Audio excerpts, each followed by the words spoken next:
सर्वांना नमस्कार, जय भीम। आज सर्वांना राजमाता जिजाऊ, राष्ट्रमाता जिजाऊ जयंती दिनानिमित्त हार्दिक शुभेच्छा देतो। आजचा दिवस हा महाराष्ट्रासाठी अत्यंत महत्त्वाचा दिवस आहे। या दिवसानं महाराष्ट्राला एक नवीन राजा देणारी राजमाता, राष्ट्रमाता सुद्धा आम्हाला दिली आणि म्हणून त्यांचा जो जन्मदिवस आहे 12 जानेवारी 1598 बुलढाणा जिल्ह्यातली सिंदखेड राजा येथे त्यांचा जन्म झालेला आहे राजमाता जिजाऊंचा। लघुजी जाधव आणि म्हाळसाबाई उर्फ गिरजाबाई हे त्यांचे आईवडील होते आणि त्यांचा जन्म ज्या काळात झाला तो काळ अत्यंत धामधुमीचा लढायांचा काळ होता आणि अशा काळामध्ये जिजाऊंच्याकडून जे कार्य झालेलं आहे ते कार्य अत्यंत महत्त्वाचं आहे आणि खरं म्हणजे या सगळ्या त्यांच्या जीवनातल्या छोट्या मोठ्या घटना आहेत। या घटना सगळ्या गुगलवर किंवा अनेक साहित्यिकांनी आपल्या साहित्यात मांडलेल्या आहेत आणि त्या निश्चितच अभ्यासाचा विषय आहे। परंतु वर्तमान काळानुसार, आताच्या काळानुसार आपल्याला जिजाऊंच्या चरित्रातून जे शिकायचं आहे ते अत्यंत महत्त्वाचा विषय आहे आणि म्हणून त्या विषयावर मी प्रकाश टाकणार आहे। आपल्या देशामध्ये आपल्याला माहित आहे की मनु संस्कृतीची छाप सर्वत्र पडलेली आहे आणि या मनुवादी संस्कृतीने किंवा मनुच्या संस्कृतीने आपल्याला कल्पना आहे की जी गुलामी लादली या देशावर आणि या देशाला पराभूत करण्यासाठी या गुलामीचा उपयोग केला गेला, ती गुलामी प्रथम स्त्रियांवर लादली होती आणि ती स्त्रियांवरची गुलामगिरी पुढे त्या स्त्रियांच्या पोटी जन्म घेणाऱ्या सर्वच बालकांमध्ये आली आणि अख्खा देशच मानसिकदृष्ट्या दुर्बल झाला, गुलाम झाला। आणि दुसरीकडे मात्र देवदेवतांची पूजा देवालयांमध्ये चालू होती। ठिकठिकाणी वेगवेगळ्या देवता होत्या, 33 कोटी देवता होत्या, त्यातल्या काही स्त्री देवता होत्या काही आणि अनेक पुरुष देवता होत्या। परंतु या स्त्री देवता ह्या नवसाला पावणाऱ्या वगैरे तत्वज्ञानाच्या होत्या आणि अशा काळामध्ये मानवी कर्तृत्व पुढे येणं हे देशाच्या दृष्टीने गरजेचं होतं आणि त्यातल्या त्यात स्त्रियांचं कर्तृत्व हे अत्यंत महत्त्वाचं आहे आणि म्हणून राजमाता जिजाऊंचा जन्म हा महाराष्ट्रामध्ये होणं, जन्माला त्या येणं आणि त्यांच्या हातून स्वराज्याचा संकल्प होणं ही अत्यंत महत्त्वाची घटना महाराष्ट्रात आपल्याला पाहायला मिळते आणि म्हणून जिजाऊंचं जे कर्तृत्व आहे, जिजाऊंनी छत्रपती शिवाजी महाराजांना बालपणापासून त्यांचं संगोपन करत असताना जे संस्कार दिलेले आहेत ते संस्कार निश्चितच वेगळे आहेत आणि आपल्याला कल्पना आहे की छत्रपती शिवाजी महाराजांचे वडील शहाजीराजे भोसले हे आदिलशाही निजामशाहीकडे नोकरी करत होते, सरदारकी करत होते आणि लढायांमध्ये ते मग्न असताना, लढायांमध्ये गुंतलेले असताना आईनं मुलाचा सांभाळ करणं आणि आईनं मुलाला घडवणं हा जो विषय महाराष्ट्रात घडलेला आहे तो निश्चितच आपल्या सगळ्या विचार करणाऱ्या लोकांना डोळस करणारा विचार आहे आणि म्हणून देवालयांमध्ये पूजल्या जाणाऱ्या देवता वेगळ्या आणि प्रत्यक्ष जीवनामध्ये कर्तृत्व गाजवणारी जिजाऊ ही खरं म्हणजे आपल्या देशामध्ये ज्या पद्धतीने मांडली जायला पाहिजे तशी गेलेली नाही आणि म्हणून जिजाऊंची ही जी परंपरा ही मी नेहमी सांगतो की आमच्याकडे कोकणामध्ये मी स्वतः हे निरीक्षणातून शिकलेलो आहे की पुरुष मंडळी समुद्रावर मासेमारी करायला गेलेले असताना किंवा बाहेर कामधंद्याला गेलेले असताना आईनी ज्या ज्या मुलांना घडवलंय आणि गावं घडवलीत, एक नवीन प्रकारची व्यवस्था या देशामध्ये स्त्रियांनी घडवलेली आहे आणि इतिहासामध्ये त्याचा उल्लेख हे शेतीचा शोध स्त्रियांनी लावला या एका वाक्याने होते आणि संपूर्ण कुटुंब संस्था किंवा शेतीची जी संस्था आहे स्त्री आधारित आहे, आजही आहे आणि ही जी संस्था आहे त्या संस्थेकडे जाणून बुजून दुर्लक्ष करण्याचा प्रयत्न भारतात झाला आणि स्त्रिया ह्या उपेक्षिल्या गेल्या आणि म्हणूनच पुरुषसत्ताक लोकांनी या स्त्रियांचं कर्तृत्व नाकारलं। त्यामध्ये फार मोठा संघर्ष आपल्या देशातल्या स्त्रियांनी केला आहे किंबहुना जगातल्या सर्व स्त्रियांनी अशा प्रकारचा संघर्ष केलेला दिसतो। परंतु जिजाऊंचं जे चरित्र महाराष्ट्रासमोर आता आलेलं आहे, जिजाऊंनी जो राजा घडवला छत्रपती शिवाजी महाराजांच्या त्या मातोश्री आहेत आणि छत्रपती शिवाजी महाराजांच्या त्या मातोश्री असताना छत्रपती शिवाजी महाराजांच्या जन्मापासून आणि छत्रपती शिवाजी महाराजांचा राज्याभिषेक होईपर्यंत छत्रपती शिवाजी महाराजांच्या जीवनात जे संघर्ष आले, लढाया झाल्या, त्यामध्ये अत्यंत निर्णायक आणि मार्गदर्शकाची भूमिका ही जिजाऊंनी घेतलेली आहे आणि म्हणून ही जिजाऊंची भूमिका मांडण्यामध्ये महाराष्ट्रातले साहित्यिक कमी पडले। आपल्याला कल्पना आहे की आपल्या सगळ्या इतिहासकारांवर आणि साहित्यिकांवर पुरुषसत्ताक विचारांचा प्रभाव प्रचंड आहे. त्याच्यामुळे मधल्या काळामध्ये जिजाऊंच्यावर प्रचंड मोठी टीका पाहायला मिळते आणि अशा प्रकारची टीका होण्याचं कारण सुद्धा ही मनुवादी विचारसरणी आहे, पुरुषसत्ताक विचारसरणी आहे. मला आठवतं की एकदा न्यायमूर्ती कोळशे पाटलांनी पुणे महानगरपालिकेसमोर आम्हाला कोकणातून बोलावलं होतं आणि दादोजी कोंडे यांच्या पुतळ्याचा तो विषय होता आणि त्यावेळी महाराष्ट्राच्या चर्चेला खूप मोठा मुद्दा आला होता आणि त्या सगळ्या चर्चेमध्ये जिजाऊंवर टीका करण्याचा प्रकार महाराष्ट्रात झाला. तर याचं विश्लेषण सुद्धा त्यावेळी मी त्या सभेमध्ये केलं होतं आणि सांगितलं होतं की ही सगळी जी विचारसरणी आहे ती पुरुषसत्ताक आहे, मनुवादी विचारसरणी आहे आणि मनुवादी विचारसरणीने स्त्रियांना कायम दुय्यम लेखण्याचा प्रयत्न केला आणि स्त्रिया हे दुबळ्या आहेत अशा प्रकारचा मनुस्मृतीचा जो विचार आहे तो विचार सुद्धा इथे मांडला गेला की मुलगी लहान असताना तिने पित्याच्या आज्ञेत राहावं, तरुण झाली की पतीच्या आज्ञेत राहावं आणि म्हातारे झाली की आपल्या पुत्राच्या आज्ञेत राहावं, अशा प्रकारची मनुवादी विचारसरणी आहे. आणि त्या विचारसरणीने स्त्रियांचं कर्तृत्व नाकारलं, स्त्रियांना दुर्बळ ठरवलं आणि इथे मात्र जिजाऊंच्या बाबतीत असं घडलेलं आहे की अगदी लहानपणापासून जन्माला छत्रपती शिवाजी महाराजांच्या सारख्या राजाला आणि स्वराज्याला, स्वतःच्या मनात स्वराज्याचा प्रथम संकल्प हा जिजाऊंनी केलेला आहे. आणि जिजाऊंनी सांगितलं की छत्रपती शिवाजी महाराजांचे वडील शहाजीराजे हे जरी नोकरी करत असले तरी त्यांनी आपल्या मुलाला घडवताना सांगितलं की तू नोकरी करायची नाही, तू कोणाची चाकरी करायची नाही, स्वतःचं स्वराज्य उभा करायचं. अशा प्रकारचं स्वराज्य आणि स्वराज्याला आवश्यक असणारा रयतेचा राजा हे दोन्ही स्वप्न स्त्रियांचे आहेत, जिजाऊंचे आहेत आणि अशा प्रकारचं स्वराज्य जिजाऊंनी आपल्या पोटी जन्माला घातलं आणि हे स्वराज्य प्रत्येक कठीण प्रसंगामध्ये, संघर्षाच्या प्रसंगामध्ये, शिवाजी महाराजांच्या जीवनातल्या ज्या लढाया आहेत त्याच्यावर अनेक चित्रपट आले, त्याच्याविषयी मी आपल्याशी आता इथे बोलणार नाही. परंतु हे सत्य आहे की प्रत्येक कठीण प्रसंगामध्ये मार्गदर्शक म्हणून जिजाऊ होत्या आणि अगदी राज्याभिषेकापर्यंत म्हणजे छत्रपती शिवाजी महाराजांच्या राज्यारोहण होईपर्यंत पूर्ण मार्गदर्शन एका स्त्रीने केलं आणि स्त्री म्हणजे राजमाता जिजाऊ.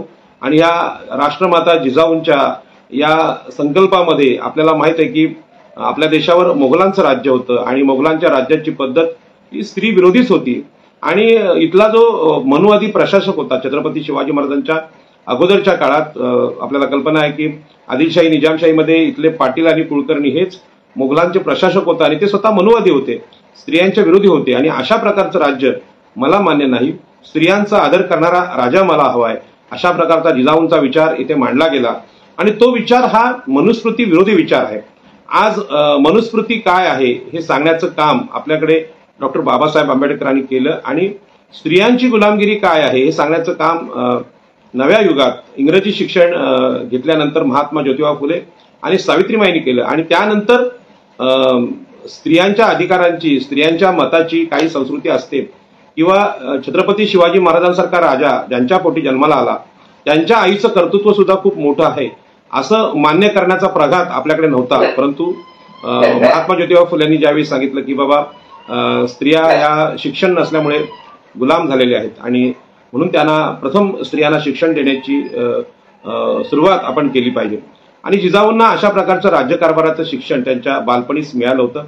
अशाच प्रकारचं शिक्षण अहिल्यादेवी होळकर यांना सुद्धा मिळालं होतं आणि अहिल्याबाईंनी जो पराक्रम आपल्या देशामध्ये केलेला आहे तो पराक्रम सुद्धा एक आदर्श प्रशासक स्त्री, हत्तीवरून लढणारी स्त्री आणि अशा प्रकारचंच जीवन जिजाऊंच्या पोटी सुद्धा आलेलं आहे. परंतु इतिहासातल्या ह्या दोन्ही स्त्रियांचा, राज्यकर्त्या स्त्रियांचा परिचय महाराष्ट्राला आपण करून देण्यामध्ये कमी पडलेलो आहोत आणि म्हणून या स्त्रियांना मातृसत्ताक परंपरेतल्या स्त्रिया असं मी मानतो आणि मी अभिमानाने सांगेन की आम्ही कारल्याला एकविरेला नेहमी जातो आणि जात असताना आई एकविरेची जी संस्कृती इकडच्या कोकणामधल्या सागर किनारी रुजलेली आहे त्या संस्कृतीनं स्त्रियांना प्रचंड बलवान केलेलं आहे आणि त्यामुळेच कोकणामध्ये आपण पाहिलं तर कोकणामध्ये हुंडा घेतला जात नाही. आर्थिक व्यवहार आणि शेतीची सर्व कामं, 80% कामं किंवा मासेमारीची कामं ही याच्यावर नियंत्रण हे महिलांचं दिसतंय. विधवांचा विवाह लावण्याची पद्धत कोकणामध्ये अगोदरपासून आहे. म्हणजे सती प्रथेला विरोध करणारे राजाराम मोहन रॉय वगैरे जे लोक होते त्याच्या अगोदरपासून इथे विधवांचं धवलारणी किंवा पुरोहित आहेत आणि स्त्री जन्माचं स्वागत स्त्री भ्रूणहत्या इथे होत नाहीत अशा प्रकारची माझ्या नजरेतली संस्कृती मी पाहिलेली असल्यामुळे मला जिजाऊंचं मोठेपण दिसायला लागलं. खरं म्हणजे हे सगळं मांडत असताना माझं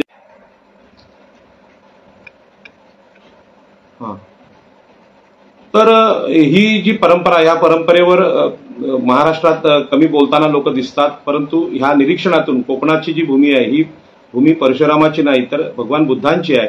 हा बौद्ध लेण्यांचा वारसा आणि रायगड सारखा जो किल्ला आहे त्या रायगडच्या किल्ल्याच्या परिसरामध्ये बौद्ध लेणी मोठ्या प्रमाणात, किंबहुना शिवनेरीच्या जिथे छत्रपती शिवाजी महाराजांचा जन्म झाला त्या परिसरामध्ये सुद्धा मोठ्या प्रमाणात बौद्ध लेणी आपल्याला पाहायला मिळतात. आणि 1956 साली भगवान बुद्धांचा धम्म डॉक्टर बाबासाहेब आंबेडकरांनी आपल्या सगळ्या साथीदारांना घेऊन सामूहिकरित्या स्वीकारला. त्यानंतर भगवान बुद्धांची विचारसरणी या देशामध्ये होती याचा शोध समाजाला लागला आणि समाजाने मान्य केला.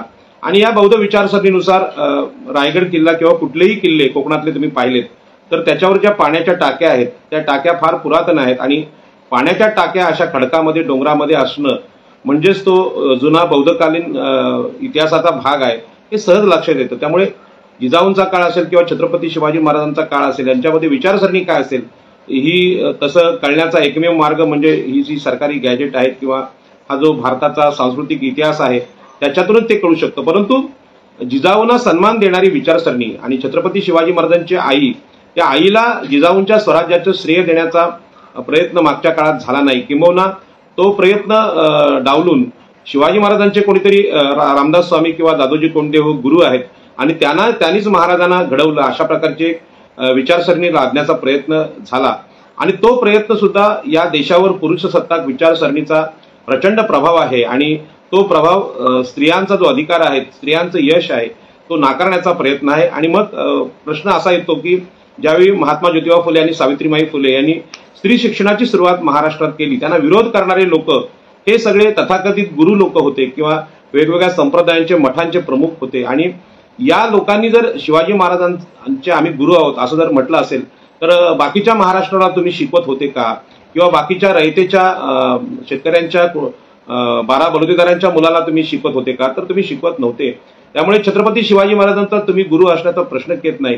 कारण यासाठी पुन्हा एकदा शिक्षणाचा संघर्ष महात्मा ज्योतिबा फुले आणि सावित्रीबाई फुले यांना करावा लागला. आणि म्हणून छत्रपती शिवाजी महाराजांचे जे गुरु आहेत हे गुरु दुसरे तिसरे कोणी नसून त्यांचे आई आहेत आणि सर्व महाराष्ट्राच्या गुरु ह्या सगळ्या माता आहेत. छत्रपती शिवाजी महाराजांची आई ही राजमाता आहे, परंतु सर्वसामान्य मातांनी या महाराष्ट्राची जडणघडण केलेली आहे हे सुद्धा आम्ही नव्या पद्धतीने समजून घेतलं पाहिजे. कारण या स्त्रियांच्या प्रती आदर व्यक्त करणारी विचारसरणी आपल्या महाराष्ट्रात नव्हती. स्त्रियांचे अधिकार नाकारले होते ही वास्तव स्थिती आहे. आणि म्हणून पुरुषसत्ताक जी पद्धत आहे ती पद्धत आम्ही समजून घेतली पाहिजे आणि मातृसत्ताक पद्धत सुद्धा आपण समजून घेतली पाहिजे.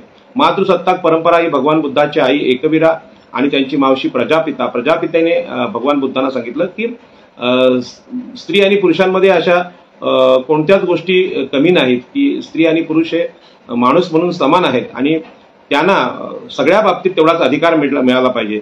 धर्म ही फार पवित्र गोष्ट आहे असं त्या काळात सांगितलं जायचं आणि राज्य ही त्याहून जास्त पवित्र गोष्ट आहे. आणि धार्मिक आणि राजकीय अधिकार स्त्रियांना नाकारण्याची विचारसरणी जी रुजलेली होती, ब्राह्मणी परंपरेने रुजवली होती, ती मनुस्मृतीची पद्धती होती. आणि या मनुस्मृतीच्या परंपरेच्या विरोधात जाऊन ज्या स्त्रियांनी बंड केलं आणि एक या देशाची गुलामगिरी घालवण्याचा यशस्वी प्रयत्न केला त्यामध्ये राजमाता जिजाऊंचं नाव हे खूप मोठं आहे. आपल्याला देवी देवतांची सवय लागल्यामुळे स्त्रियांना देवता म्हणून देवाऱ्यात ठेवण्याची आणि मंदिरात ठेवण्याची त्यांची पूजा करण्याची सवय लागल्यामुळे खऱ्या स्त्रीचं कर्तृत्व पुढे येणं फार अवघड आहे. त्याच्यावर कोणी लिहायला तयार नाही. साहित्यिकांच्या लेखण्या सुद्धा इथे थांबतात कारण साहित्यिकांवर सुद्धा या मनुस्मृतीच्या सरस्वतीच्या तत्वज्ञानाचा फार प्रभाव आहे आणि या तत्वज्ञानानं स्त्रियांचे अधिकार स्त्रियांचं कर्तृत्व नाकारलेलं आहे. आणि म्हणून राजमाता जिजाऊ, अहिल्यादेवी होळकर, महाप्रजापती आणि आपल्याला माहित आहे एकवीरा ह्या सगळ्या स्त्रिया इथे होऊन गेलेल्या आहेत. अनेक भिक्खूंनी अशा प्रकारच्या भगवान बुद्धाच्या काळात होऊन गेलेल्या आहेत.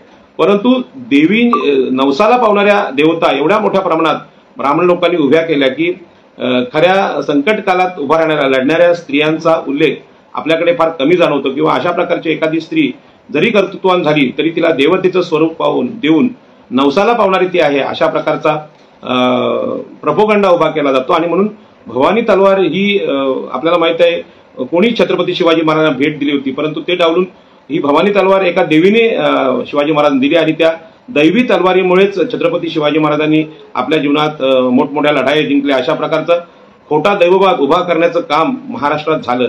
आणि त्यामुळे आजही तरुण मुलांना असं वाटतं की छत्रपती शिवाजी महाराज होणं म्हणजे अशक्यप्राय गोष्ट आहे आणि ती गोष्ट देवाच्या आशीर्वादाशिवाय शक्य नाही, अशा प्रकारचा जो विषय आहे तो विषय आपल्याला सगळीकडे पाहायला मिळतो. आणि म्हणून या स्थितीत आपण जिजाऊंचं चरित्र वास्तववादानुसार म्हणजे माणसाच्या कर्तृत्वानुसार समजून घेणं हे आपल्या समोरचं फार महत्त्वाचं काम आहे. आणि म्हणून या विचारसरणीमध्ये सावित्रीमाईंची जी विचारसरणी आहे, सावित्रीमाईंची जी विचारसरणी आहे ती अत्यंत महत्त्वाची विचारसरणी आहे. त्यांनी हे सांगितलं की बाबा स्त्रिया प्रथम शिकल्या पाहिजेत, कारण या देशामध्ये हजारो वर्षांची जी गुलामगिरी आहे ती शिक्षणाचा अभाव असल्यामुळे आलेली आहे. आणि मग साधा विषय आहे की सगळ्या एवढ्या 33 कोटी देवता असताना जर स्त्रिया जर लिहायला वाचायला शिकल्या नाहीत तर त्यांना शहाणपण कसं येईल. आणि म्हणून विद्येविना मती गेली हा जो विचार आहे महात्मा ज्योतिबा फुल्यांचा, हा विचार महाराष्ट्रात ज्योतिबा फुले आणि सावित्रीबाई फुले यांच्यामुळे आला, पण आपण यातून शहाणं झालो नाही. आणि जिजाऊंच्या सुद्धा या राजकीय सत्तेच्या मार्गदर्शनामुळेच छत्रपती शिवाजी महाराज हे आपल्या इथे राजे झाले, तो विचार सुद्धा आम्हाला समजून आला नाही. आणि म्हणून वर्तमान काळातली जी निरीक्षण आहे त्या निरीक्षणामध्ये सावित्रीबाई फुल्यांचं शिक्षणातलं जे कर्तृत्व आहे ते कर्तृत्व नाकारून ते सरस्वती देवतेला देण्याचा प्रकार आपल्याकडे दिसून येतो. आणि असाच प्रकार जिजाऊंच्या बाबतीत होऊ नये आणि छत्रपती शिवाजी महाराजांच्या बाबतीत होऊ नये. छत्रपती शिवाजी महाराजांना सुद्धा महाराष्ट्रात एखाद्या देवाचं स्वरूप त्यांच्या आरत्या वगैरे करण्याचा प्रकार काही ठिकाणी सुरू झाल्याचं माझ्या कानावर आलेलं आहे. आणि म्हणून शिवाजी महाराजांचं जीवन सुद्धा हे संघर्षाचं आहे, मानवी कर्तृत्वाचं आहे आणि हे कर्तृत्व एका आईने घडवलेलं आहे. हा वास्तववादी विचार जिजाऊंच्या जयंतीनिमित्त आपण इथे घडवला पाहिजे. आणि म्हणून स्वातंत्र्योत्तर काळात स्त्री प्रधान तत्व जे आहेत किंवा मातृसत्ताक विचारसरणी आहे याची चर्चा फार कमी झालेली आहे. आणि म्हणून भारतीय संविधानामध्ये जे स्त्रियांना दिलेले अधिकार आहेत, स्त्रियांच्या आरक्षणाची, स्त्री शिक्षणाची चर्चा आहे. स्त्रियांना अधिकार देत असताना सुद्धा आपल्या त्या काळच्या संविधान सभेमध्ये फार मोठा संघर्ष डॉक्टर बाबासाहेब आंबेडकरांना करावा लागला. स्त्रियांना वारसा हक्क द्यायचं किंवा हिंदू कोड बिल देत असताना खूप मोठा संघर्ष बाबासाहेब आंबेडकरांना करावा लागला. या देशातल्या हिंदुत्ववाद्यांनी, धर्मवाद्यांनी बाबासाहेबांना प्रचंड विरोध केला की स्त्रियांना अशा प्रकारचे अधिकार दिले तर काय वाईट परिणाम होतील हे सांगण्याचा प्रयत्न आपल्या देशात संविधान सभेत झाला. सावित्रीबाई फुल्यांच्या शिक्षण चळवळीमध्ये स्त्री शिक्षणाच्या विरोधात असा झाला, तर जिजाऊंनी जो संघर्ष या देशामध्ये उभा केला स्वराज्याच्या संकल्पनेचा, त्याला किती विरोध त्यावेळी झाला असेल याची कल्पना आपण करू शकतो. आणि ही कल्पना आपण केली पाहिजे, कारण त्या नजरेने इतिहासाचं संशोधन झालेलं नाही. आणि म्हणून पुरुषप्रधान प्रतीकांचा गौरव आपल्याकडे अनेक वेळा पाहायला मिळतो. आणि या गौरवामध्ये आपल्याला माहिती आहे परशुरामाचा गौरव, कोकण भूमी ही परशुरामाची आहे अशा प्रकारचा युक्तिवाद अनेक ठिकाणी पाहायला मिळतो. आणि 21 वेळा पृथ्वी निक्षत्रिय केली परशुरामानं असं सुद्धा आपल्याला खूप ऐकायला मिळतं. पण याच परशुरामानं आपल्या आईला ठार केलेलं आहे, वडिलांच्या आज्ञेवरून आईला ठार केलेलं आहे. आईला ठार करणं म्हणजेच पुरुष प्रधान संस्कृतीची सुरुवात आहे आणि स्त्री विरोधी तत्वज्ञानाची सुद्धा ही पायाभरणी आहे. आणि म्हणून या परशुरामाला ज्या लोकांनी देव मानला त्यांनी या देशावर स्त्री विरोधी संस्कृती लादली. आणि याच पार्श्वभूमीवर जिजाऊंचं जे कर्तृत्व आहे त्यांना धार्मिक संघर्ष किती करावा लागला असेल ही आपण कल्पना करावी. खरं म्हणजे शिवाजी महाराजांच्या राज्याभिषेकाला जो विरोध झाला त्या विरोधावर खूप मोठी चर्चा झालेली आहे, परंतु जिजाऊंचं एक स्त्री म्हणून शिवाजी महाराजांना घडवण्यामध्ये त्यांचं जे कर्तृत्व आहे त्याचा संघर्ष त्यावेळी किती झाला असेल. आणि अलीकडे सुद्धा जिजाऊंच्या चरित्रावर शिंतोडे उडवण्याचा प्रकार महाराष्ट्रामध्ये पाहिलेला आहे. याच्यावरून आपल्याला लक्षात येईल की या देशामध्ये महात्मा ज्योतिबा फुल्यांनी जो मांडलेला विचार आहे की स्त्री शूद्राती शूद्र यांचं शोषण या देशाने केलेलं आहे आणि ते शोषण मनुवाद्यांनी केलेलं आहे, ब्राह्मण क्षत्रिय वैश्य यांनी केलेलं आहे. आणि या सगळ्या एका शब्दानं स्त्री शूद्राती शूद्र यांचं शोषण आणि मग त्यांच्या शोषणावर उपाय, जसं छत्रपती शिवाजी महाराजांनी आपल्या स्वराज्यामध्ये जी एक विचारसरणी सांगितली त्यामध्ये स्त्रियांना आदर देणारा राजा ही छत्रपती शिवाजी महाराजांची सगळ्यात मोठी ओळख आहे। आणि त्या राजानं अनेक अशा चुकीच्या परंपरा, मनुस्मृतीने घातलेल्या परंपरा लाथाडलेल्या आहेत। त्यामध्ये आपले वडील शहाजीराजे भोसले यांच्या मृत्यूनंतर जिजाऊंना सती न जाण्यामध्ये, म्हणजे सती जाऊ नका असा आग्रह धरून तो आग्रह यशस्वी करण्यामध्ये छत्रपती शिवाजी महाराजांचं नाव हे फार मोठं आहे। आणि म्हणून मातृसत्ताक राजा म्हणून छत्रपती शिवाजी महाराजांना आपण ओळखलं पाहिजे असं मला वाटतं। आणि म्हणून आताच्या काळात महाराष्ट्रामध्ये सध्या जी परिस्थिती आहे त्या सध्याच्या परिस्थितीमध्ये मराठा समाजाने ओबीसीतून आरक्षणाची मागणी केलेली आहे आणि एक वेगळ्या प्रकारचा वैचारिक संघर्ष आपल्याकडे आता सुरू झालेला आहे। आणि आरक्षणाचा जो विषय आज आहे त्यांचा आणि छत्रपती शिवाजी महाराजांच्या स्वराज्याच्या विचारसरणीचा काही नातेसंबंध आहे का? तर होय आहे। छत्रपती शिवाजी महाराजांनी, आपल्याला माहित आहे की छत्रपती शिवाजी महाराजांच्या काळात लढाई ही फक्त क्षत्रियांनी करावी, स्त्रियांना तर कुठलेच अधिकार नाहीत आणि स्त्रिया ह्या त्या काळीमध्ये लुटल्या जायच्या। आंतरराष्ट्रीय बाजारपेठेमध्ये गुलामांची जशी विक्री व्हायची तशी स्त्रियांची पण विक्री व्हायची आणि ही विक्री छत्रपती शिवाजी महाराजांनी थांबवली। म्हणजे छत्रपती शिवाजी महाराजांच्या राज्याची जी विचारसरणी आहे, रयतेची आहे, ती स्त्रियांना अधिकार देण्याची आहे। भूमिहीनांना, 12 बलुतेदारांना, ज्यांना कधी हातात शस्त्र धरण्याची संधी भेटली नव्हती, अशा सगळ्या छोट्या छोट्या 12 बलुतेदार जातींना छत्रपती शिवाजी महाराजांनी सैनिक म्हणून लढाईमध्ये उभं केलं। आणि हे रयतेचं सैन्य हे पूर्वीच्या सगळ्या जे लढाईची जी पद्धत होती ती बदलून लढत होतं आणि या सैन्यानं स्वराज्य उभं केलं। आणि म्हणून शिवाजी महाराजांच्यासाठी मरणारे जे लोक आहेत, मदारी मेहतर असतील किंवा अनेक दुसरे न्हावी जातीचे लोक असतील, कोळी असतील, आगरी असतील, भंडारी असतील, रामोशी असतील, अशा अनेक जाती स्वराज्यामध्ये लढायला उतरल्या आणि यांना पूर्वी लढण्याची संधी इथल्या मनुवादी व्यवस्थेने नाकारली होती। आणि म्हणून हे छत्रपती शिवाजी महाराजांचं स्वराज्य सुद्धा 50% स्त्रियांना अधिकार देण्यातून सुरू झालं होतं आणि म्हणून या स्वराज्यातला प्रत्येक घटक लढाईमध्ये उतरला होता। या पद्धतीनं छत्रपती शिवाजी महाराजांच्या रयतेच्या स्वराज्याची मांडणी झालेली नाही। ज्या रयतेला छत्रपती शिवाजी महाराजांनी कसायला जमिनी दिल्या, नांगर दिले, बैल दिले, पेरणीला धान्य दिलं, कोकणामधल्या उपेक्षित कोळी, आगरी, भंडारी, कराडी या जातींना आरमाराची जबाबदारी छत्रपती शिवाजी महाराजांनी दिली। ही जी परंपरा ही मनुस्मृतीला नाकारणारी परंपरा आहे आणि ही परंपरा एकट्या छत्रपती शिवाजी महाराजांच्या बुद्धीतून आलेली असं म्हणणं अर्धसत्य ठरेल। खरं म्हणजे ही सगळी संकल्पना राजमाता जिजाऊंची आहे। एका स्त्रियेमधला जो असंतोष आहे, इथल्या संस्कृतीने अधिकार नाकारलेल्या स्त्रियांच्या मनातला जो असंतोष होता, तो असंतोष राजमाता जिजाऊंच्या निमित्तानं स्वराज्य संकल्पनेत उतारलेला आहे। त्यामध्ये समुद्र उल्लंघन करणं पाप असता हा मनुस्मृतीचा विचार ठोकरून देऊन छत्रपती शिवाजी महाराजांनी जे आरमार उभं केलं ते आरमार रयतेचं आरमार आहे, मागासवर्गीय भूमिहीन शेतमजुरांचं हे आरमार आहे। आणि म्हणून अशा पद्धतीनं छत्रपती शिवाजी महाराजांचा विचार सुद्धा महाराष्ट्राने मधल्या काळात न मांडल्यामुळे आज जी स्थिती आलेली आहे की छत्रपती शिवाजी महाराजांच्या नंतर या महाराष्ट्राचं शोषण पुन्हा एकदा मनुवाद्यांनी केलेलं आहे। आणि आता जी परिस्थिती आहे की स्त्री शूद्राती शूद्रांना शिक्षण आणि आरक्षण द्या असा महात्मा ज्योतिबा फुले सावित्रीमाईंच्या फुल्यांच्या विचारांना आदर्श गुरुस्थानी मांडणारे डॉक्टर बाबासाहेब आंबेडकर आणि त्याचबरोबर रयतेचे राजे छत्रपती शिवाजी महाराज, राजमाता जिजाऊ यांचा विचार सुद्धा तसाच विचार आहे। आणि म्हणून लोकशाहीमध्ये राजांना नाकारणारा विचार बाबासाहेबांनी लोकशाहीच्या रूपाने स्वीकारला असला तरी छत्रपती शिवाजी महाराजांना त्यांनी आदर्श मानलेला आहे। कारण लोकशाहीचे सगळे सद्गुण हे या स्वराज्यामध्ये, जिजाऊंच्या संकल्पनेतल्या स्वराज्यामध्ये आपल्याला पाहायला मिळतात। आणि म्हणून आत्ताच्या काळामध्ये मराठा समाजाने जी आरक्षणाची मागणी केलेली आहे ती मधल्या काळात म्हणजे 70 वर्षात जो विचार महाराष्ट्रामध्ये सांगितला गेला तो सत्य विचार छत्रपती शिवाजी महाराजांचा सांगण्यात आम्ही कमी पडलो।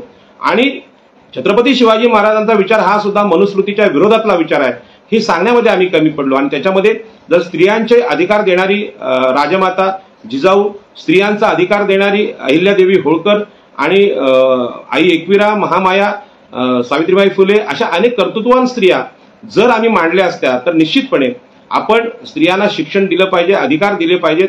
हा 50% स्त्रियांना जर शिक्षण दिलं तर शिक्षणाचं सार्वत्रिकरण फार चांगल्या पद्धतीने होईल। कारण तुम्हाला माहित आहे लहान मुलांना भाषा शिकवणं असेल, संस्कार शिकवणं असेल की कुठल्याही शाळेच्या, कुठल्याही विद्यापीठाच्या अगोदर ही त्या घरातली आई करत असते आणि आईने दिलेलं शिक्षण, आईने दिलेली भाषा ही कायम मरेपर्यंत आपल्या मनावर ठसलेली असते।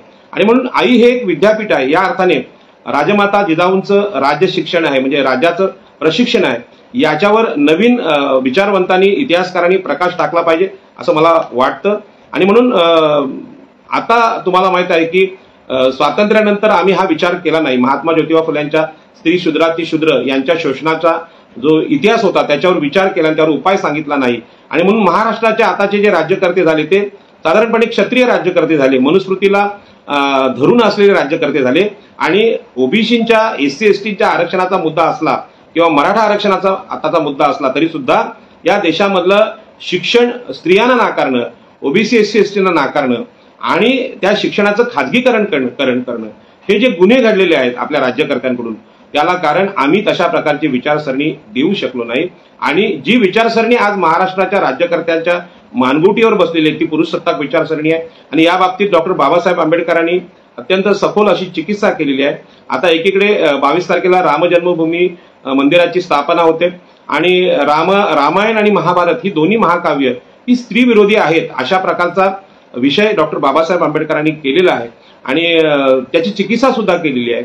आणि म्हणून छत्रपती शिवाजी महाराजांना जिजाऊ रामायणातल्या आणि महाभारतातल्या गोष्टी सांगत होत्या आणि त्यातून शिवाजी महाराज घडले अशा प्रकारचं 4थीच्या पुस्तकातलं चरित्र आपल्या सुद्धा कानावर आलेलं आहे। परंतु हा जो विचार आहे रामायण आणि महाभारताचा हा स्वतः जिजाऊंच्या विरोधात असेल, स्त्रियांच्या विरोधात असेल, आपल्या आरमाराच्या विरोधात असेल, शूद्रातिशूद्रांना शिक्षण देण्याच्या विरोधातला असेल तर त्याला जिजाऊंनी आदर्श मानला असेल का किंवा जिजाऊंचा वेगळा स्वतंत्र विचार होता का याचा तर्क आपण करू शकतो आणि हा तर्क आपण केला पाहिजे। कारण स्वातंत्र्यानंतर जी पुस्तकं लिहिली गेली त्या पुस्तकांचा दुष्परिणाम आज आम्ही भोगतोय आणि म्हणून आज शाळांपेक्षा मंदिरांना जास्त महत्व आलेलं आहे। मंदिराचा जीर्णोद्धार आणि बाकीच्या शाळा असतील, कॉलेज असतील, आपण पाहिलं असेल कोरोनाच्या काळामध्ये आपण याचा फार अत्यंत वाईट अनुभव घेतला की कोरोनाच्या काळात लोकांना औषधांची गरज होती, हॉस्पिटलची गरज होती आणि त्यावेळी मंदिरं बंद होती आणि या मंदिरांमध्ये प्रचंड मोठा पैसा साचलेला आहे आणि या पैशाचा उपयोग जर देशाच्या अर्थव्यवस्थेसाठी झाला तर निश्चितपणे देशाचा अर्थसंकल्प अनेक वेळा आपण मांडू शकतो असा अनेक अर्थतज्ञांनी विचार आपल्याकडे मांडलेला एवढा पैसा मंदिरांकडे आहे।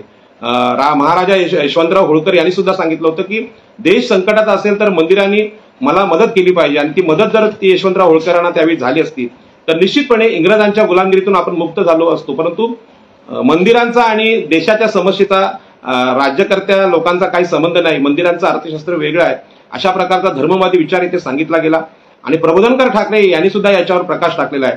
आणि म्हणून जिजाऊंची विचारसरणी ही अशा प्रकारच्या नवसाला पावणाऱ्या देवी देवतांची होती का की प्रत्यक्ष अमावस्याच्या दिवशी लढाई लढणाऱ्या छत्रपती शिवाजी महाराजांसारख्या स्वराज्याच्या राजाची होती याचा सुद्धा आपण विचार करावा। आजच्या या बोलण्यामध्ये मी आपल्यासमोर सगळे प्रश्न उपस्थित करणार आहे आणि हे प्रश्न उपस्थित करून आपल्याला विचाराला प्रवृत्त करण्याचा मी प्रयत्न करणार आहे। आणि म्हणून छत्रपती शिवाजी महाराजांचा उल्लेख राजमाता जिजाऊंनी जो राजा घडवलेला आहे तो रयतेचा राजा आहे, पण त्यांचा उल्लेख महाराष्ट्राच्या इतिहासकारांनी मधल्या काळामध्ये क्षत्रिय कुलावंतस म्हणजे क्षत्रिय कुळात जन्मलेला किंवा गो ब्राह्मण प्रतिपालक असा 2 पद्धतीने केला। मी अनेक व्हिडिओमध्ये मी सांगितलंय की क्षत्रिय आणि ब्राह्मण हे देशाच्या एकूण लोकसंख्येच्या 50% होते आणि यांनी मनुस्मृतीनुसार पहिला अधिकार स्त्रियांना नाकारला आणि ओबीसी SC ST या 85% लोकांना सर्व प्रकारचे अधिकार हे मनुस्मृतीने नाकारले असतील तर छत्रपती शिवाजी महाराजांना अशा प्रकारची विरुद्ध लावण्याचा ज्यांनी प्रयत्न केला तो प्रयत्न हा अत्यंत हेतुपूर्वक केलेला आहे। त्यामध्ये रयतेचा राजा नाकारणं, जिजाऊंचं कर्तृत्व नाकारणं हा त्यातला सरळ थेट मुद्दा आहे। आणि म्हणून महाराष्ट्रातल्या सगळ्या विचारवंतांना माझं सांगणं आहे की हे क्षत्रिय कुलावंतस आणि गो ब्राह्मण प्रतिपालक हे शिवाजी महाराजांना बंदिस्त करण्याचा प्रकार आहे। जर क्षत्रिय आणि ब्राह्मण स्त्रियांच्या विरोधी होते हे जर सत्य असेल तर अशा प्रकारचे छत्रपती शिवाजी महाराज असूच शकत नाही। आणि म्हणून अहिल्यादेवी होळकर यांचा विषय माझ्या समोर आला की हत्येवरून लढणारी स्त्री, उत्तम प्रशासन जाणणारी स्त्री आणि तत्वज्ञानी स्त्री असं जे अहिल्यादेवींचं चरित्र आहे त्यामध्ये आता त्यांचा फोटो एक शिवलिंग घेऊन पूजा करणारी स्त्री असं ज्यांनी दाखवलंय त्यामध्ये हत्तीवर बसणारी अहिल्यादेवी का दाखवली नाही, घोड्यावर बसणारी राजमाता जिजाऊ आपल्या घरामध्ये का दाखवली जात नाही, हा जो प्रश्न आहे हा महाराष्ट्राच्या बुद्धीवर जी गुलामगिरीची छाप आहे ती छाप असल्याचा प्रकार आहे। आणि म्हणून या मनुस्मृतीच्या छापेतून आपण विचारवंतांनी आणि लोकांनी बाहेर येणं ही काळाची गरज आहे।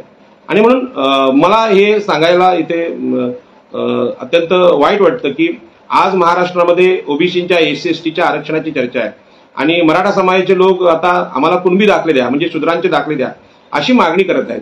एकेकाळी आम्ही क्षत्रिय आहोत, आम्ही श्रेष्ठ आहोत, आम्ही फार मोठे लोक आहोत आणि त्याचा अहंकार बाळगणारी लोक मागासवर्गीयांचे दाखले मागायला लागले. परंतु मागासवर्गीयांचं दुःख काय हे मागासवर्गीय जातीमध्ये जे जन्मलेले आहेत त्यांनाच माहीत आहे. आणि म्हणून महात्मा गांधींनी जेव्हा सांगितलं बाबासाहेब आंबेडकरांना की मला या देशातल्या हरिजनांविषयी अत्यंत प्रेम आहे, त्यांना गुलामीतून मुक्त करण्यासाठी मी खूप मोठे प्रयत्न करणार आहे, त्यावेळी आणि मी सुद्धा म्हणजे महात्मा गांधी हे शोषितांचे मागासवर्गीयांचे पुढारी आहेत अशा प्रकारचं वचन जे बाबासाहेबांजवळ सांगतात, त्यावेळी बाबासाहेब सांगतात की आमचं दुःख काय हे आमच्या जातीत जन्म घेतल्याशिवाय तुम्हाला कळणार नाही. त्याच पद्धतीने स्त्रियांचं दुःख काय हे आजच्या स्त्रियांना त्यांचं जे दुखणं आहे ते त्यांनाच कळतं आणि ते दुसऱ्यांना कळणं अवघड आहे. आणि म्हणून मला आता हे सांगायचं आहे की ओबीसी आणि स्त्रिया ह्या दोन्ही शूद्र आहेत आणि ही चर्चा महाराष्ट्रात झाली पाहिजे. कुठल्याही जातीत, ब्राह्मण जातीत सुद्धा एखादी स्त्री जन्माला आली असली तरी ती या मनुस्मृतीनुसार शूद्र आहेत आणि त्या शूद्रत्वाचे जे दुःख आहे किंवा शूद्रत्वाचे जे सगळे दोष आहेत किंवा हे शोषण आहे ते त्यांना आजही भोगावं लागत असेल. तर या अर्थानं आपण ओबीसी, एससी, एसटी आणि स्त्री शूद्र अतिशूद्र हा महात्मा ज्योतिबा फुले यांचा विचार वर्तमान काळात महाराष्ट्रात सांगणं हे गरजेचं आहे. आणि म्हणून हा लढा आता एकत्रित लढायची वेळ आलेली आहे आणि ती वेळ आलेली आहे. त्याला आदर्श कोणाचा असावा तर राजमाता जिजाऊंचा. आज राज्यकर्ता वर्ग हा अन्याय करण्यामध्ये पुढे येत आहे आणि प्रचंड मोठं शोषण आपल्या देशात सुरू आहे आणि आपल्याला माहित आहे की आपल्याला पाहिजे तशी राज्य खालसा करण्याचा प्रकार केंद्र शासनाकडून चालू आहे. शिवसेना या पक्षाला आता तो फटका बसलेला आहे आणि याच्यामध्ये खरं काय आणि खोटं काय, खोटं हे खरं आहे हे सांगण्याचा प्रयत्न आज होतोय. परंतु त्याच्या विरुद्ध प्रतिकार करायचा कसा, कारण केंद्रात आणि राज्यात ज्यांची सत्ता आहे त्यांचा जो विचार आहे तो विचार सुद्धा स्त्री विरोधी विचार आहे. मणिपूरची घटना आपण पाहिली असेल किंवा बिल्किस बानो हा जो बलात्कार प्रकरण ते पाहिलं असेल आणि त्यातल्या आरोपींना न्याय देताना आपलं सरकार ज्या पद्धतीने वागलेलं आहे ते त्यांची वागणूक पाहिली की मनुस्मृतीचं सरकार पूर्वी होतं आणि आता नाही तर आता पण तसंच आहे. आणि म्हणून आज स्त्री शूद्रातिशूद्रांच्या न्यायाचा विचार मागे पडलेला आहे आणि राज्यकर्त्यांच्या मनात येईल त्यांना मागासवर्गीय ठरवण्याचा प्रकार आज महाराष्ट्र सरकार करते. आणि मराठा आरक्षणाच्या बाबतीत जो गोंधळ झालेला आहे, ज्यांचं कोणी शोषणच केलं नव्हतं, जे शोषित नाहीत, ज्यांनी दुसऱ्यांचं शोषण केलंय अशा लोकांना आरक्षण द्या किंवा ब्राह्मण उच्चवर्णीय लोकांना ईडब्ल्यूएस आरक्षण द्या, अशा प्रकारच्या समतेच्या विरुद्ध निर्णय महाराष्ट्रात घेतले जात आहेत. आणि म्हणून विषमता आता देशामध्ये नांदू लागलेली आहे. अशा काळामध्ये या परिस्थितीतून मार्ग कसा काढायचा हा प्रश्न ज्यांच्यासमोर पडला असेल त्या प्रश्नामध्ये आपण आपल्या घरातल्या स्त्रियांना विचारू शकता. तुमच्या घरात राजमाता जिजाऊ आहेत, तुमच्या घरात अहिल्यादेवी होळकर आहेत, तुमच्या घरात एकवीरा आहेत आणि तुमच्या घरात महाप्रजापती आहेत, तुमच्या घरामध्ये सावित्रीमाई आहे आणि नंतरच्या काळात ज्या पराक्रमी स्त्रिया आपल्या देशात झाल्या त्यात इंदिरा गांधी असतील, प्रतिभाताई पाटील असतील, आता द्रौपदी मुर्मू आहे, राष्ट्रपती आहेत, त्यांचं सुद्धा भाषण अप्रतिम आहे. त्यांना फ्री हँड देणं म्हणजे सत्तेचा फ्री हँड देणं हे जर झालं तर त्या आजही देशामध्ये परिवर्तन भारताच्या राष्ट्रपती घडवू शकतात असा मला विश्वास आहे. त्यांचं भाषण मी एकदा ऐकलेलं आहे, अप्रतिम असं त्यांनी भाषण, संविधानिक भाषण केलेलं आहे. परंतु हा सगळा विषय आता मांडायचं कारण की आपण सगळेजण म्हणजे आताचे सगळे पुरुष हे ह्या मातृसत्ताक राजमाता जिजाऊंच्या कर्तृत्वाला, त्यांच्या विचारांना मनुस्मृतीच्या आधाराने नाकारण्याचा प्रयत्न करतात आणि याचा प्रभाव मी अनेक ठिकाणी सभामध्ये पाहतो की अनेक सभांमध्ये जे सभेच्या स्थानी लोक बसलेले असतात त्यात आजही कुठल्याही चळवळीतले पुरुष हे स्त्रियांना विचार मंचावर एक सुद्धा जागा द्यायला तयार नाहीत आणि स्त्रिया सुद्धा असा हे म्हणत नाही की यातल्या 50% जागा तुम्ही लोकसभेत आणि विधानसभेत जेव्हा राजकीय आरक्षण द्याल तो विषय वेगळा, नोकऱ्यामध्ये शिक्षणामध्ये आरक्षण द्याल तेव्हा वेगळा, परंतु जे विचारमंच आहेत, सभांचे विचारमंच आहेत, याच्यामध्ये सुद्धा आज आम्ही स्त्रियांना त्यांचा वाटा देत नाही. याचा अर्थ आमच्यावर आज मनुस्मृतीचा प्रभाव आहे आणि मग ते आपले पंतप्रधान असतील किंवा माननीय मुख्यमंत्री असतील, उपमुख्यमंत्री असतील, यांच्यावर हा प्रभाव आहे. आणि अशा काळामध्ये आता लोक बोलायला लागलेत की आज मी फडणवीसांचं भाषण ऐकलं आमच्याकडे तर आम्ही राष्ट्रमाता जिजाऊंचा गौरव करतो असं त्यांनी पाहिलं आणि ज्या ब्रिजचं उद्घाटन म्हणजे सी लिंक जो न्हावा शेवा आणि शिवडी सी लिंकचं उद्घाटन त्यांनी केलं आणि तिथे राष्ट्रमाता जिजाऊंना त्यांनी वंदन केलं, ऐकायला खूप छान वाटतं. परंतु हे मुख्यमंत्री किंवा भारताचे पंतप्रधान हे जे कोणी लोक आज उरणमध्ये हा सी लिंकचं उद्घाटन करायला आले होते त्यांनी जे पाप केलेलं आहे ते पाप असं आहे की हा जो सेतू आहे हा समुद्रावर बांधलेला आहे. या सेतूच्या बांधकामामध्ये जे खोदकाम झालं त्यामुळे हा खाडीतले मुंबई आणि उरण यांच्यामधल्या खाडीतले मासे मिळणं दुराप असं झालंय. मासेमारीवर कुऱ्हाड कोसळले. आणि मच्छीमारांचं जे पुनर्वसन आहे 21,000 कोटींचा प्रोजेक्ट आहे. त्या 21,000 कोटींच्या प्रोजेक्टमध्ये स्त्री केंद्रित अर्थव्यवस्था आमच्या इथली आहे, म्हणजे मच्छीमारांची. त्यामध्ये मच्छी मिळत नाही आणि मच्छीचा दुष्काळ इथे पडलेला आहे. आणि हा मच्छीचं जे नुकसान झालेलं आहे, किंवा मासेमारी व्यवसायाचं नुकसान झाले, त्यासाठी या 21,000 कोटीतले 11,000 कोटी मच्छीमारांचे होते. 2013 साली तो कायदा झाला होता. तो कायदा नाकारून त्या मच्छी विक्रेते करणाऱ्या स्त्रियांचा खरं म्हणजे नुकसान भरपाई 15 लाखांची नुकसान भरपाई आहे 4 वर्षाची, ती यांनी नाकारली आणि त्याच्यावर हा ब्रिज घातलेला आहे. म्हणजे बोलताना जिजाऊंचा जय जयकार करायचा, जय जिजाऊ बोलायचं आणि स्त्रियांचे अधिकार नाकारायचे, ही जी मनुवाद्यांची परंपरा आहे. म्हणजे ते नेहमीच देवतेचं स्वरूप देतात स्त्रियांना आणि देवाऱ्यात बसवतात, त्यांच्या आरत्या करतात, प्रत्यक्ष व्यवहारामध्ये ते अधिकार नाकारतात. पंतप्रधानांकडून आज ही चूक झाली आणि फडणवीसांकडून झालेली आहे. आणि ही जी चूक आहे ही उघड करणं हे सगळ्या महिलांचं पण काम आहे आणि सगळ्या आपल्या पत्रकारांचं पण काम आहे. पण या अर्थाने आम्ही बघत नाहीत. आणि या विकास प्रकल्पामध्ये इथल्या ज्या मच्छीमारांचा व्यवसाय तो संपवण्याचं काम मुंबई परिसरात जोरात चालू आहे. महिलांची जी मार्केट आहे, 200 मार्केट मुंबईत होती, ती मार्केट वेगवेगळ्या पद्धतीने ताब्यात घेऊन त्यावर टावर बनवणं, इथल्या जमिनींची खरेदी विक्री करणं आणि इथल्या मातृसत्ताक अर्थव्यवस्था संपवण्याचा प्रकार या मुंबईत चालू आहे. आणि सगळ्या महाराष्ट्रातच स्त्रियांच्या अधिकारांच्या बाबतीत अशीच अवस्था आहे. परंतु आपण सगळेच राज्यकर्ते आज जय जिजाऊ बोलतात, जय सावित्री बोलतात, अहिल्यादेवीचा जय जयकार करतात, पण प्रत्यक्ष स्त्रियांना अधिकार देताना अन्याय करतात. ही जी गोष्ट आहे ही मला इथे सांगायची आहे. आणि म्हणून कोकणातली भूमी हीच मातृसत्ताक आहे.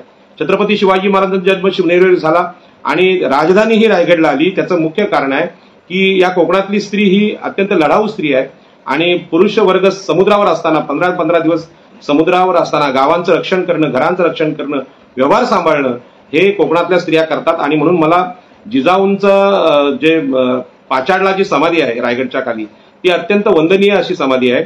आणि कुठल्याही स्त्रियांनी, कुठल्याही पुरुषांनी तिला देवतेचं स्वरूप देऊ नये. एक राजा घडवणारी स्त्री, आदर्श शिक्षिका, जशा सावित्रीमाई आहेत तशा राजमाता जिजाऊ ह्या सुद्धा आदर्श शिक्षिका आहेत. आणि त्यांनी राजा आपल्या घरातून घडवलेला आहे, ज्या काळामध्ये आपणा सगळ्यांना शिक्षण नाकारलं गेलं होतं. आणि अशा काळात जो राजा घडवण्याचं काम जिजाऊंनी केलेलं आहे त्याच्यावर आपण सगळ्या संदर्भाची माहिती घेऊन फार मोठा ग्रंथ निर्माण करू शकतो. अशा प्रकारची जिजाऊंची ही परंपरा आहे. आणि म्हणून राम हे जसं पुरुष प्रधान संस्कृतीचं प्रतीक आहे, तसंच रामायण आणि महाभारत दोन्ही महाकाव्य ही पुरुष प्रधान संस्कृतीची प्रतीक आहेत. आणि यांच्या काळात छत्रपती शिवाजी महाराज जे आईच्या वचनावरून, आईच्या शिक्षणावरून घडलेले राजे आहेत, जे देवांपेक्षा आईला फार मोठा सन्मान देणारे राजे आहेत. आणि ही सुद्धा विचारसरणी आपल्याकडे छत्रपती शिवाजी महाराजांच्या बाबतीत सांगितलेली नाही. ज्यांनी छत्रपती शिवाजी महाराजांना गो ब्राह्मण प्रतिपालक म्हटलं, त्यामध्ये गायींचं आणि ब्राह्मणांचं प्रतिपालन करण्याची जबाबदारी जर महाराजांनी घेतलेली आहे, तर अनेक तत्वचिंतकांनी म्हटलेलं आहे की स्त्रियांचा आदर करणारा राजा म्हणजे छत्रपती शिवाजी महाराज. कल्याणच्या सुभेदाराच्या सुनेच्या बाबतीत हे उदाहरण आपण सगळ्याकडे चर्चेत अनुभवतो. आणि दुसरीकडे लढायांमध्ये दुसऱ्या शत्रू सैन्याची लूट करण्यामध्ये त्यांचं सामान लुटणं, त्यांच्या जमिनी लुटणं, याबरोबर स्त्रियांना लुटणारे राजे सुद्धा याच देशाने पाहिलेले आहेत. आणि या देशाने छत्रपती शिवाजी महाराजांचा स्त्रियांचा आदर करणारा जो वेगळा राजा पाहिला, याला कारण राजमाता जिजाऊ आहेत. आणि म्हणून जिजाऊंचं अशा प्रकारचं चरित्र महाराष्ट्राने लिहिलं पाहिजे, कारण जिजाऊंचा विचार हा भारतीय संविधानाला पूरक असा विचार आहे. आणि म्हणून मी अनेक मुलाखतीमध्ये सांगतो की मराठा आरक्षणाच्या चर्चेमध्ये आता मुद्दा आला की आम्ही कोकणातले सगळे शूद्र अतिशूद्र म्हणजे ओबीसी SC ST अभिमानाने सांगतो की इथला माणूस लग्नामध्ये हुंडा घेत नाही, स्त्रियांचा आदर करतो, स्त्रियांचे अधिकार देतो, हे आम्ही अभिमानाने सांगतो. आणि दुसरीकडे जर पुरुष सत्ताक पद्धत ओळखायची असेल तर त्यामध्ये एक सगळ्यात मोठं लक्षण आहे की स्त्रियांना कमी लेखणं.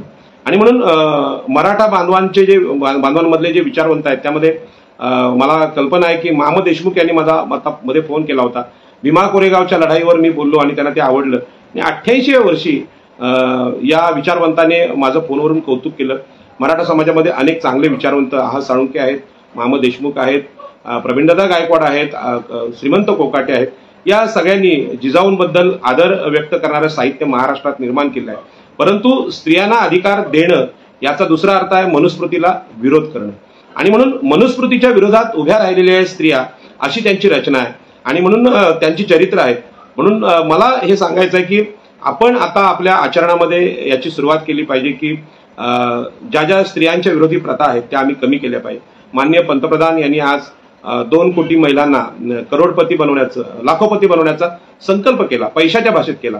खरं म्हणजे आपल्या सगळ्या संपत्तीमध्ये, आपली जी वडिलोपार्जित संपत्ती आहे त्या संपत्तीमध्ये अर्धा वाटा जसं आपले वडील असतात आणि आई असते, त्या आईचा अर्धा वाटा आणि वडिलांचा अर्धा वाटा, आणि तीच पद्धत आपल्या बाबतीत पती पत्नींच्या संपत्तीमध्ये आणि मुला मुलींच्या पद्धतीमध्ये आहे. परंतु यासाठी ज्या बाबासाहेबांनी संघर्ष केला की स्त्रियांना संपत्तीचा समान वाटा भेटला पाहिजे, किंबहुना सगळाच वाटा, राजकीय असेल, सामाजिक असेल, शैक्षणिक असेल, उद्योगातला वाटा हा स्त्रियांना भेटला पाहिजे, अशा प्रकारचा विचार भारतीय संविधानामध्ये डॉक्टर बाबासाहेब आंबेडकरांनी संघर्ष करून घातलेला आहे. त्यासाठी या देशातल्या धर्मवाद्यांशी संघर्ष केलेला आहे आणि असाच प्रकारचा संघर्ष आम्ही केला पाहिजे. हुंडा प्रथा हा आपल्या देशाला लागलेला कलंक आहे आणि हुंडा जर बंद झाला तर स्त्रीभ्रूण हत्या सुद्धा थांबतील. आणि स्त्रियांना अधिकार देणारी संस्कृती जर आम्ही मांडली तर ती संस्कृती म्हणजे राजमाता जिजाऊंची संस्कृती होईल, ती अहिल्यादेवींची संस्कृती होईल, ती सावित्रीबाईंची संस्कृती होईल. परंतु हे मांडण्यासाठी आपण स्त्रियांवर कृपा करण्याची काहीही गरज नाही.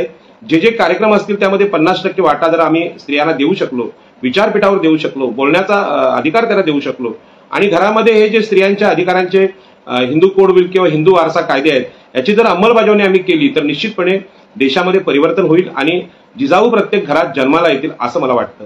आणि म्हणूनच आपल्याला माहित आहे की वडिलोपार्जित संपत्तीमध्ये वाटा देत असताना आमच्याकडे ज्यावेळी सिडकोचे 12.5% भूखंड आले तेव्हा काही महाभागाने आपल्या बहिणी मृत झालेल्या आहेत असे मृत्यूचे दाखले तयार केले किंवा त्यांच्याकडून हक्कसोड पत्र घेतली आणि त्यांना संपत्तीतला वाटा नाकारला. ही जी पुरुषप्रधान संस्कृती आमच्या सगळ्या जनमानसात रुजली आहे ती घालवण्याचं काम करायचं असेल तर राजमाता जिजाऊंचा प्रत्येक कार्यक्रमात एक फोटो लागला पाहिजे, सावित्रीमाईंचा लागला पाहिजे, अहिल्यादेवींचा लागला पाहिजे, आई एकविरेचा लागला पाहिजे. आणि या सगळ्या आपल्या देशातल्या ज्या देवता आहेत ह्या जर याचा शोध घेतला तर त्या पूर्वीच्या काळात कर्तृत्ववान स्त्रिया होत्या, परंतु नवसाला पावणाऱ्या देवीचं स्वरूप आम्ही त्यांना दिलेलं आहे. आणि नवसाला पावणाऱ्या देवी अशा पद्धतीची रचना जिजाऊंच्या बाबतीत, सावित्रीबाईंच्या बाबतीत होऊ नये याची काळजी आम्ही घेतली पाहिजे. आणि ती छत्रपती शिवाजी महाराजांच्या बाबतीत पण होऊ नये. महाराष्ट्रात असा कोणीतरी एक गुरुजी आलेला आहे, तो शिवाजी महाराजांच्या आरत्या करायला लावतो, त्यांची पूजा करायला लावतो. तर शिवाजी महाराज हे नक्कीच देव नव्हते तर माणूस होते. डॉक्टर बाबासाहेब आंबेडकर हे महामानव होते. आणि आमच्याकडे आता उद्या 13 जानेवारीला लोकनेते दिबा पाटलांची जयंती आम्ही मोठ्या उत्साहात साजरी करतोय. त्या दिबा पाटलांनी सुद्धा राजमाता जिजाऊ आणि छत्रपती शिवाजी महाराजांना आपला आदर्श मानलेला आहे. आणि त्यांच्याबद्दल त्यांच्या मृत्यूनंतर जी बातमी लोकमतमध्ये आली होती की देव न मानणारा देव माणूस, तर ही देव मानण्याची, विभूती पूजाची पद्धत हा देशाला लागलेली कीड आहे. आणि आपण सगळ्याच कर्तृत्ववान स्त्री असतील, पुरुष असतील, यांना देवता स्वरूप मानून त्यांना त्यांची पूजा अर्चा करणं, त्यांची आरत्या करणं, त्यांना नवस बोलणं हे करतो. आणि म्हणून हा जो धोका आहे हा धोका डॉक्टर बाबासाहेब आंबेडकरांनी आपल्या विचारात सांगितले. त्यांनी सांगितले की कुणालाही देव बनवू नका, कुठलाही नेता किती महान झाला तरी त्याच्यासमोर आपलं स्वातंत्र्य गहाण ठेवू नका. आणि विभूती पूजा डॉक्टर बाबासाहेब आंबेडकरांनी नाकारली. आणि डॉक्टर बाबासाहेब आंबेडकरांच्या चिकित्सेत नजरेतून आता मला सांगावंसं वाटतं की या अर्थाने राजमाता जिजाऊ मांडल्या गेल्या पाहिजेत, तर्कनिष्ठ विचारसरणी मांडल्या गेल्या पाहिजेत. एक कर्तृत्ववान स्त्री ती सकाळी उठल्यापासून जेवण करणं, भांडी घासणं, सगळ्या मुलांना जेव खाऊ घालणं, नंतर जेवणं आणि नंतर विश्रांती घेणं, सगळ्यात शेवटी अशा प्रकारचा रोजचा दिनक्रम ज्या स्त्रियांचा आहे त्या स्त्रियांना आपण वंदन केलं पाहिजे. कालच दिबा पाटलांच्या पुस्तकानिमित्त मी काही देणग्या जमा करत होतो. तर ते करत असताना मला एक कार्यकर्ता भेटला तमिळनाडूचा, पेरियार स्वामींचा. त्यांनी सांगितलं की बाबा पेरियारजींनी जो विचार दिलेला आहे त्यांच्याकडे तो विचार स्त्रियांच्या अधिकारांचाच विचार आहे. आणि बोलता बोलता त्यांनी सांगितलं की बाबा रे, आम्हाला जे शिकवलेलं आहे त्यामध्ये आपल्या घरातल्या स्त्रियांच्या आरोग्याची तपासणी वर्षातून एकदा तरी आम्ही डॉक्टरकडे केली पाहिजे, पूर्ण तपासणी केली पाहिजे, त्यांना कुठले आजार असतील त्यावर उपाय केले पाहिजेत. कारण आपण बाकी सगळं स्त्रियांच्या आदराविषयी भाषणं ठोकतो किंवा खूप चांगल्या गोष्टी बोलतो, लिहितो आणि कार्यक्रमात हार फुले आणि पुष्पगुच्छ पण देतो, पण या साध्या साध्या गोष्टी आम्ही करत नाही. आणि म्हणून या आजच्या राजमाता जिजाऊंच्या वंदनेमध्ये स्त्रियांविषयी आदर व्यक्त करताना मी माझ्या आईविषयी जसा आदर व्यक्त करतो तशाच प्रकारचा आदर माझ्या पत्नीविषयी करतो. कारण इथपर्यंत जो प्रवास आहे म्हणजे शिक्षणानंतर नवी मुंबईत आल्यानंतर जो माझा प्रवास आहे त्या प्रवासामध्ये फार मोठं योगदान माझ्या पत्नीनं रमाने दिलेलं आहे. आणि म्हणून मी जिजाऊंचा आदर करत असताना प्रत्येक पुरुषाला, प्रत्येक भावाला हे विनंती करेन की हा आदर आकाशातल्या देवी देवतांचा नाही किंवा जाहीर भाषण करण्याचा नाही, तो आपल्या आचरणात असला पाहिजे. आणि असा आदर आपण आपल्या घरातल्या पत्नीला, बहिणीला, मावशीला, आजीला, आईला देऊ शकलो तर निश्चितपणे या देशातली 50% जी शक्ती आहे ती स्त्रियांची शक्ती आहे. आणि त्या शक्तीनंच या जगामध्ये शेतीचा शोध लागला, आपल्या सगळ्यांना जन्माला घातलं, आपल्या सगळ्यांना मोठं केलं. आणि हेच तत्वज्ञान छत्रपती शिवाजी महाराजांच्या स्वराज्याचं तत्वज्ञान आहे. ते काय, एखाद्या नवसाला पावणाऱ्या देवीने दिलेल्या तलवारीमुळे छत्रपती शिवाजी महाराजांनी पराक्रम केलेला नाही.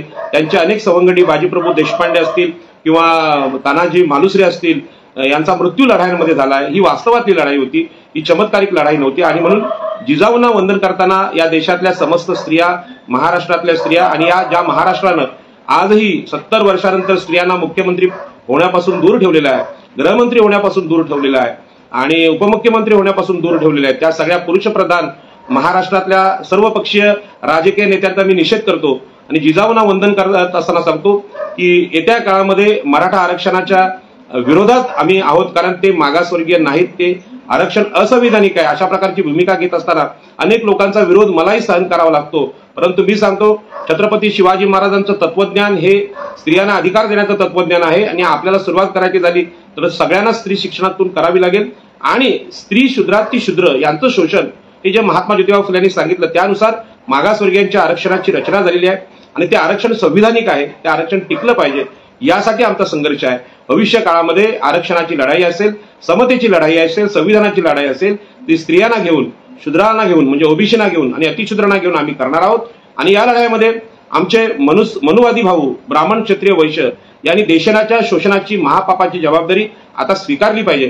कारण ही जबाबदारी नरेंद्र मोदींचे बॉस, राष्ट्रीय स्वयंसेवक संघाचे प्रमुख मोहन भागवत यांनी घेतली आणि त्यांनी सांगितलं की होय, 5000 वर्षापासून आम्ही पंडितांनी या देशाचं शोषण केलेलं आहे. ते शोषण म्हणजे कोणाचं, तर स्त्रियांचं शोषण केलेलं आहे, ओबीसीचं केलंय, एससीचं केलंय, एसटीचं केलंय.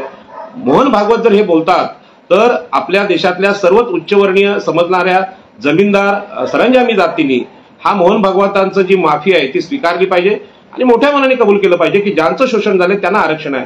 कारण आरक्षणाने सगळ्यांनाच नोकऱ्या आणि सगळ्यांनाच शिक्षण मिळत नाही, त्यासाठी सुद्धा फार मोठा संघर्ष करावा लागतो.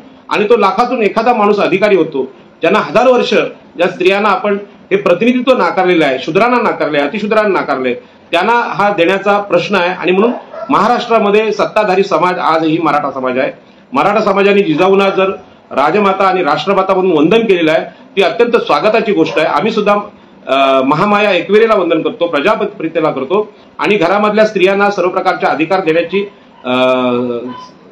जीवन प्रणाली स्वतःच्या जीवनामध्ये आचरणात ठेवून हे काम करतोय. तर सगळ्या महाराष्ट्रांनी राजमाता जिजाऊंना वंदन करण्याचा जर प्रयत्न केला तर त्यामध्ये सावित्रीमाईंचा स्त्री शिक्षणाचा विचार हा आपण घराघरात पोहोचवला पाहिजे. आम्ही आमच्या घरामध्ये तो विचार रुजवला पाहिजे. सगळ्यात जास्त खर्च हे स्त्रियांच्या शिक्षणावर केला पाहिजे आणि मंदिरात होणारा, आरत्यांसाठी होणारा खर्च टाळला पाहिजे. आज ज्या पद्धतीने 100-100 फुटांच्या अगरबत्त्या घेऊन ट्रकवरून अयोध्येकडे वाटचाल आपला देश करतोय, ही आपल्या देशाची अधोगती आहे, ही चुकीची पद्धत आहे. हा सगळा पैसा स्त्री शिक्षणावर झाला, हा सगळा पैसा शिक्षण पद्धतीवर झाला तर ही मोठमोठी मंदिरांची गरज लागणार नाही. खरं म्हणजे देशाला आरोग्य मंदिराची गरज आहे, देशाला शिक्षणाच्या मंदिरांची गरज आहे आणि मंदिरातला सगळा पैसा शिक्षणावर आणि आरोग्यावर, खास करून स्त्री शिक्षणावर लावण्याची आज गरज असताना अशा पंतप्रधानांना सांगायचं कोणी की तुम्ही सगळे देशाला मागे नेण्याच्या गोष्टी कमी करा आणि जर ह्यातून खरोखर काय आदर्श असेल तर निश्चित त्यावर करायला हरकत नाही.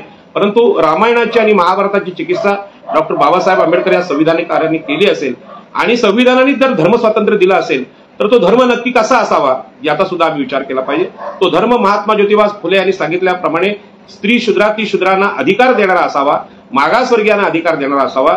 अशा प्रकारचा धर्म तुम्ही सांगत असाल तर अशा धर्माच्या मंदिरांमध्ये आम्ही नतमस्तक व्हायला तयार आहोत. पण त्या मंदिरामध्ये आमची राजमाता जिजाऊ असली पाहिजे, त्या मंदिरामध्ये सावित्रीबाई फुले असली पाहिजे, त्या मंदिरामध्ये अहिल्यादेवी होळकर असली पाहिजे, त्या मंदिरामध्ये आई एकविरा असली पाहिजे आणि त्या मंदिरामध्ये महाप्रजापती असले पाहिजे आणि त्या मंदिरामध्ये प्रत्येक घरातली स्त्री असली पाहिजे.